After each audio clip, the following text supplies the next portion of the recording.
Our next storyteller served in the Peace Corps in Honduras as a child, survival, and maternal health volunteer.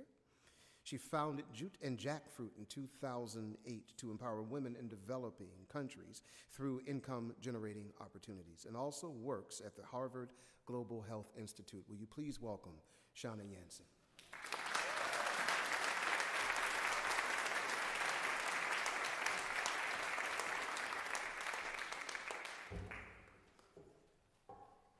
Thank you so much.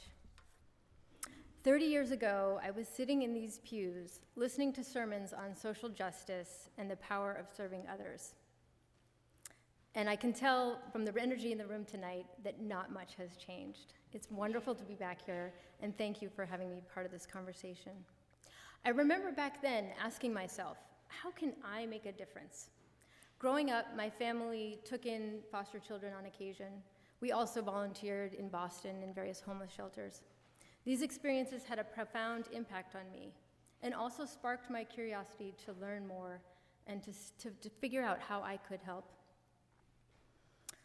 It sparked a curiosity in me also to venture outside of the United States to regions of the world where I sensed social, economic, and gender inequalities were even more stark. As a sophomore in high school, I convinced my parents to travel to either Latin America or Africa. Thanks to a personal connection in this church, Tish Callanan, who I believe is here tonight, I went on a YMCA youth exchange to Brazil. During that summer, I got food poisoning, heat stroke, various other ailments, but I also fell in love with the people, the language, the culture, and importantly too, I witnessed for the first time poverty on a scale that I had never imagined. Millions of people densely packed in housing structures like this one, with no access to clean water, no sanitation, no addresses, not even a zip code. This complex reality captured my imagination and also my heart, and I knew that I would soon return to this region. Following graduation from college, I did return to Latin America, but this time to Honduras. Pursuing my passion in health, I was accepted in a position to serve as a child survival and maternal health volunteer in a very small rural village called Mandasta in the mountains on the border of Nicaragua. Situated in a region called El Paraiso, which means paradise in English. I found myself surrounded by avocado, mango, and passion fruit trees, as well as an abundance of bananas and coffee groves. Despite this natural beauty, however, I was also surrounded by severe poverty. The average income was $2 per day, and many women that I befriended earned far less than that, raising 5 or more children on their own, on almost nothing. Few people married, unemployment was exceedingly high, young men wandered the streets, joined gangs, or moved off to the city in search of better options. I worked in the local health clinic, training midwives and community health workers, teaching 5th and 6th graders essential life skills, as 6th grade was often the last year of schooling for many. I organized women's groups, talked about family planning, nutrition, healthy eating, cultivated community gardens, and many other things. But despite my efforts, I knew that without alternative sources of income, it would be very difficult for these women to improve their health or the health of their children. At the same time, I met women all across the country who had started their own businesses or joined cooperatives. And through these opportunities, they gained income as well as social support. They also gained confidence, became leaders in their communities, and were able to provide more for their children. The skills I observed in these women were weaving, crocheting, sewing, pottery. They performed them in their homes or in groups and worked very hard for very little by US standards, but it made a huge difference in their lives. A seed was planted in me at that time to someday create a business in which more women could be financially rewarded for their skills and hard work, and make products that would be appealing to higher income men and women. Fast forward several years and I began working for Johns Hopkins in international public health. I was traveling back and forth to India, Bangladesh, and Pakistan, working on a variety of programs. In Bangladesh in particular, I worked with garment workers through a local NGO. We were working on reproductive health and family planning, but also researching the industry more broadly. And I became increasingly disturbed by the environmental and social injustices. Young girls, often 12 and 13, were recruited or sold into the business with few rights and very little education. At the same time, many of these companies were dumping toxic chemicals and dyes into the local waterways, as you will see here, captured by the New York Times in Savar, Bangladesh, an area known for garment workers. In a country the size of Ohio, with more than 160 million people, it's very difficult to conceal such transgressions.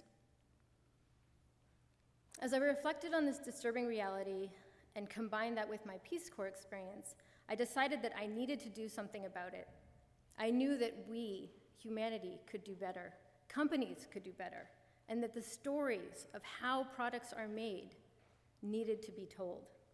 Putting it all together, I founded a company called Jute Jackfruit that would empower women in developing countries and the US through income-generating opportunities and to focus on clothing, jewelry, and handbags.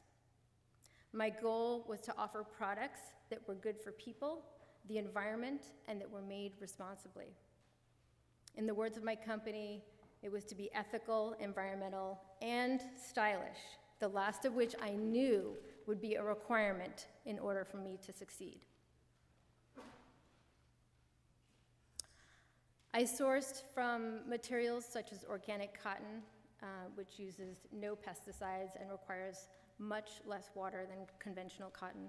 Natural fibers such as wool, alpaca, remnant and recycled fabrics, recycled soda pull tabs, recycled soda bottles, recycled candy wrappers, and newspapers. One of my core partners was Indigenous Designs based in Peru, who sourced organic cotton, which was grown locally, and built on the long history of textile design in Peruvian culture among the indigenous people. For thousands of years, textile design was more important than any other gold, mineral, or product in Peru. Combining all these strengths, they created beautiful, ethical, and sustainable clothing, which I sold through Jute Jackfruit. For 5 years, I grew the company, expanding the product lines and the women that I worked with, and eventually sold it around the time that my children, Kai and Ella, were born. Kai and Ella are here with me tonight and have offered to bring up a few of the products to share with you tonight.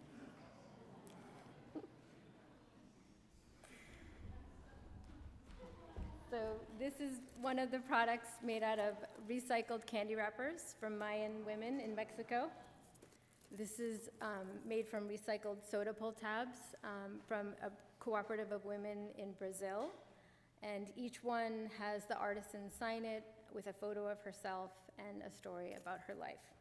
And this one is from recycled newspapers. Thank you.